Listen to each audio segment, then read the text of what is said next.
Hi everyone. Today I'm going to be going over a pretty interesting topic. Like most gamers, I've probably spent a good 5-6,000 hours in playing games throughout my career. That is a lot of time. Many times I ask myself, what if I actually spent this time, let's say, developing skills that can prepare me for my future or my dream job and my career? Would I really be in a better position than I am now? Well, if we critically think about it, video games have actually been preparing us for our future. One of the first games I started off, I think it was a fourth or fifth grade, with a bunch of friends. I started playing Runescape. And Runescape, you learn one of the skills that we learned was arbitrage.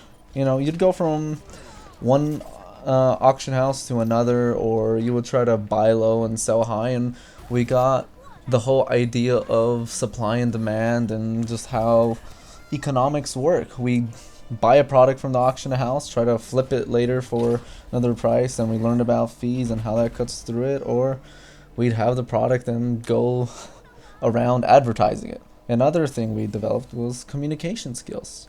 And what's the word I'm looking for? It's not clicking right now. And negotiation skills. That's right. We learned negotiation skills. When we wanted to buy an item. If I recall, RuneScape armor or Rune armor, if that's what it is. We'd go through Lumbridge or some of the more popular areas and start bargaining. A Rune scimitar went for about 35k. I'd remember we'd spend hours bargaining down for 30k or 27k, and this is a very important skill in your life. Now, after RuneScape, I went into WoW, and WoW has been helping me develop, or I shouldn't has been. WoW helped me develop my management skills, my leadership skills, and most importantly, my team building skills. So, most of the time in WoW, I think I started in vanilla. In vanilla, we had 40-man raids. In order to even be in a 40-man raid, you had to have a good attention to detail. You had to be aware of your environment. You also had to be aware of another 39 people in your raid group that's trying to down a Nixia, and one person makes a mistake and they fall down. However, you work as a team.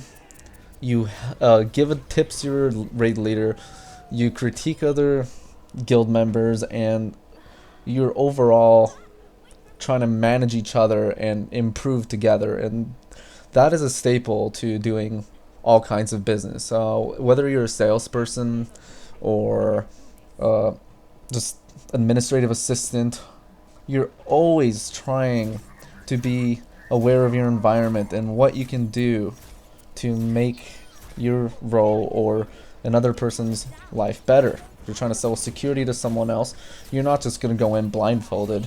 You're going to prepare before that. You're going to ask him comprehensive questions about their financial situation, analyze their assets, and this is what we're doing in a raid. We're analyzing the boss, the stages of attacks the boss does, and overall we prepare against the boss as a team, and we build together. And that is how relationship building works, and also networking works. And the first person shooter game, that's a lot of firsts, that I started playing was COD 4. And as I got better known in the community and put more time into it, I got into Pro Mod.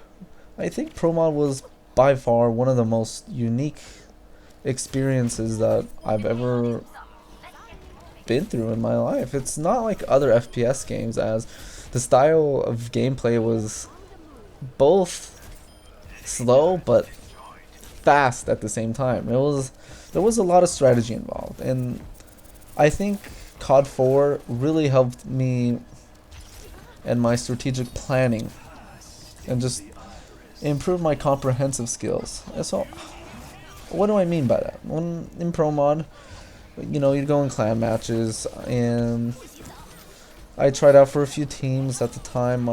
I got kicked out of a few teams, but as I got better at the game, I noticed that some players on the team I played with were failing. I give them encouragement, but unfortunately, even though you encourage people, your team would split up. There would be drama. You would learn from that. You know, these are life building skills.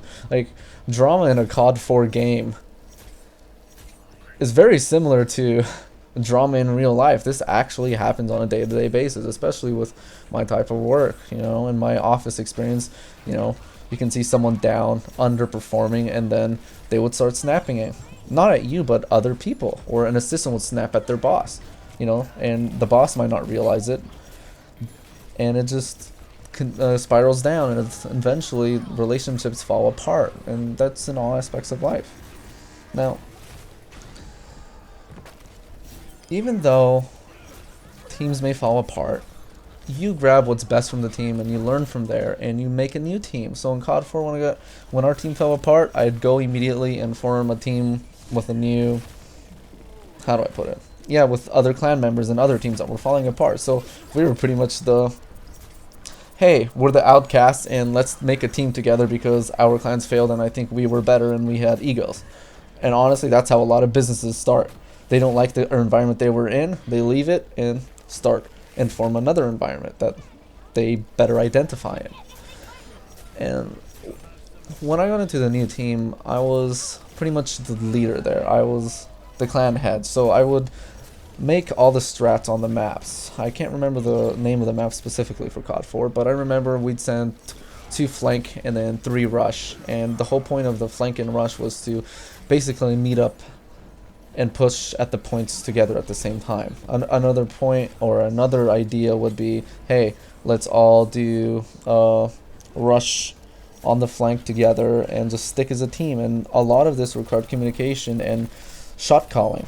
I see an enemy, I have to call out their exact location, be very vocal, and also understand exactly where the enemy's position is. Or I can tell that one of my team members are out of position and I have to call them, or we have to regroup together to meet with them. And COD 4 really played a big role in my developmental skills. You know, we spent all this time playing video games, and a lot of the time we were looked down by our peers, or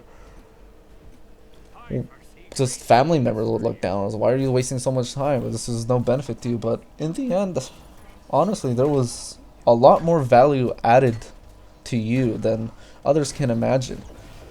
Future business leaders now will most likely have a lot of video game experience, because video game experience gives you better hand-eye coordination, better reaction time. You can analyze your environment significantly better than others. You may think of new strategic ways to approach problems that before you were unable to do. And you have so many opportunities and windows available to you. If there was one thing I wish I did instead of spending all this time playing video games, was honestly spending more time with my family members and those that mattered most to me in my life. One thing I realize now with my life is, hey, everyone around you is actually getting old. It's scary.